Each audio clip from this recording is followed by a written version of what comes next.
আসসালামু আলাইকুম, সবাইকে স্বাগতম স্পিচ টক্স উইথ ইসরাতের আরেকটি এপিসোডে।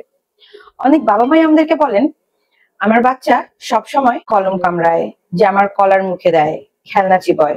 এটা কি খারাপ অভ্যাস? আসলে না, এটা হলো ওরাল সেন্সরি সিকিং বিহেভিয়ার। যখন বাচ্চা স্ট্রেসড বা অনেক বেশি এংজাইটি অবস্থায় থাকে বা বোর্ড থাকে, তখন সে মুখে কিছু দিয়ে চিবানো বা চষে ও নিজেকে কাম ডাউন হতে। একটু ভাবুন তো, আমরা বড়রা যখন একটু স্ট্রেসড হই তখন কি করি? তখন একটু নখ কামড়াই, চুলে হাত দেই। তেমনি শিশুরাও নিজেদেরকে একটু কাম ডাউন করার জন্য বিভিন্ন ধরনের সেন্সরি নিডস গুলোকে চায়, নিজেদেরকে সেলফ রেগুলেট করতে চায়। এক্ষেত্রে প্যারেন্টসরা কি করতে পারেন? প্রথমে অবজার্ভ করুন কোন সময় বাচ্চা এই কাজটা বেশি করছে।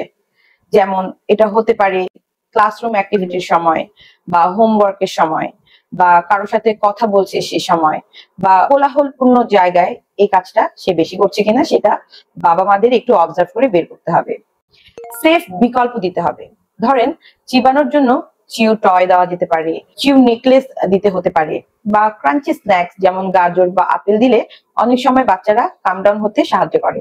বিভিন্ন ধরনের ওরাল মোটর গেমস, আমরা এগুলো বাচ্চার সাথে খেলাধুলা করতে পারি। যেমন আমরা বাবলস ফোলানোর ট্রাই করতে পারি, বেলুন ফোলানোর কাজ করতে পারি, স্ট্র দিয়ে ফু দেওয়ানোর কাজ করতে পারি। এরকম আরো অনেক অ্যাক্টিভিটি আছে যেগুলো আমরা থেরাপি সেশনে আমরা ইউজ করে থাকি, এবং এগুলো অবশ্যই কাজ করে।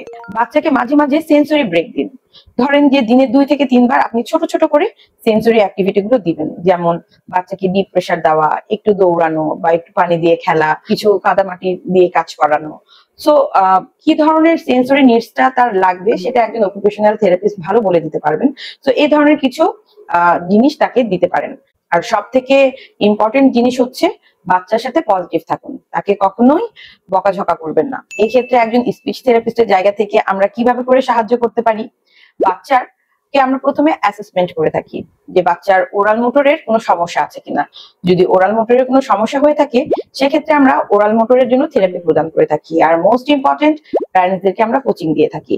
যদি প্যারেন্টস না জানে যে বাচ্চাকে কিভাবে করে কাজ করাতে হবে, তাহলে বাচ্চার এই ইমপ্রুভমেন্টটা আসবে না। মনে রাখবেন, এটা কোনো খারাপ অভ্যাস নয়, বরং এটা শরীরের একটি সিগন্যাল যা সে প্রকাশ করছে। আপনি যদি পাশে থাকেন তাহলে ও কিভাবে করে শান্ত থাকবে সেটা সে আপনাকে বোঝানোর জন্য চেষ্টা করে থাকে। আর চাইলে আমার পেজে সেন্সরি টিপস এর আরো বেশ কিছু গেমস আছে, ভিডিও আছে, এগুলো আপনারা দেখে নিতে পারেন। স্পিচ টক্স উইথ ইসরাত সবসময় আছে আপনাদের পাশে, আপনাদের শিশুর পাশে। সবাই ভালো থাকবেন। আল্লাহ হাফেজ।